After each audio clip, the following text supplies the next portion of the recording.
ప్రేయసి ఐడియా అదిరిందిగా. కుంభమేళాలో వేప పుల్లలు, వేలల్లో సంపాదన. ప్రయాగ్రాజ్లో జరుగుతున్న మహాకుంభమేళాకు కోట్లాది మంది భక్తులు వెళ్తూ పుణ్యస్నానాలు చేస్తున్నారు. ప్రయాగ్రాజ్కు దాదాపు 45 కోట్ల మంది హాజరవుతారని అంచనా వేశారు. ఇప్పటికే 20 కోట్ల మంది భక్తులు వెళ్లినట్టు అంచనా. ఈ నేపథ్యంలో ప్రయాగ్రాజ్లో 2 లక్షల కోట్ల వ్యాపారం జరుగుతుందని అంచనా వేశారు. ప్రపంచంలోని అతిపెద్ద ఆధ్యాత్మిక కార్యక్రమమైన కుంభమేళా ప్రస్తుతం ఉత్తరప్రదేశ్లోని ప్రయాగ్రాజ్లో జరుగుతోంది. ప్రయాగ్రాజ్లో జరుగుతున్న మహాకుంభమేళాకు కోట్లాది మంది భక్తులు వెళ్తూ పుణ్యస్నానాలు చేస్తున్నారు. ప్రయాగ్రాజ్కు దాదాపు 45 కోట్ల మంది హాజరవుతారని అంచనా వేశారు. ఇప్పటికే 20 కోట్ల మంది భక్తులు వెళ్లినట్టు అంచనా. ఈ నేపథ్యంలో ప్రయాగ్రాజ్లో 2 లక్షల కోట్ల వ్యాపారం జరుగుతుందని అంచనా వేశారు. ఆ వ్యాపారం సంగతి పక్కన పెడితే ఓ కుర్రాడు చాలా సులభంగా వేల రూపాయలు సంపాదిస్తూ అందర్నీ ఆశ్చర్యపరుస్తున్నాడు.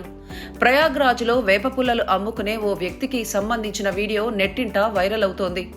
ఎలాంటి పెట్టుబడి లేకుండా ప్రారంభించిన ఈ వ్యాపారం ద్వారా కేవలం 5 రోజుల్లోనే 40,000 రూపాయలు సంపాదించినట్లు చెప్పి అందరికీ షాక్ ఇచ్చాడు. ఎలాంటి పెట్టుబడి లేకుండా వేప చెట్ల నుంచి వందల సంఖ్యలో పుల్లలు తీసుకువచ్చి కుంభమేళాకు వస్తున్న భక్తులకు వాటిని అమ్ముతున్నాడు. दातून बेचते हैं आप यहाँ पे? हाँ भैया, नीम का दातून बेचते हैं। कितना कमा लिए अभी तक? भैया 30 से 40 हजार रूपए कमा चुके हैं। आज 5वां दिन है हमारा। అలా కేవలం 5 రోజుల్లోనే ఆ యువకుడు 30,000 నుంచి 40,000 వరకు సంపాదించాడు. తాజాగా కుంభమేళాకు వెళ్లిన ఓ సోషల్ మీడియా ఇన్ఫ్లుయెన్సర్ ఈ వేప పుల్లలు అమ్మడాన్ని చూసి ఇంటర్వ్యూ చేశాడు. కుంభమేళాలో వేప పుల్లలు అమ్మమని తన ప్రేయసి ఐడియా ఇచ్చిందని, ఆమె ఐడియాను ఫాలో కావడంతో 5 రోజుల్లోనే అంత డబ్బు సంపాదించానని ఆ కుర్రాడు తెలిపాడు. రూపాయి ఖర్చు లేకుండా వేల రూపాయలు సంపాదించడం చాలా సంతోషంగా ఉందని, కుంభమేళా సాగినన్ని రోజులు ఇవే అమ్ముకుంటానంటూ తెలిపాడు. ఆ వీడియో సోషల్ మీడియాలో వైరల్ గా మారిపోయింది. ఆ వీడియో చూసిన వారు ఆ కుర్రాడి నిజాయితీని ప్రశంసిస్తున్నారు.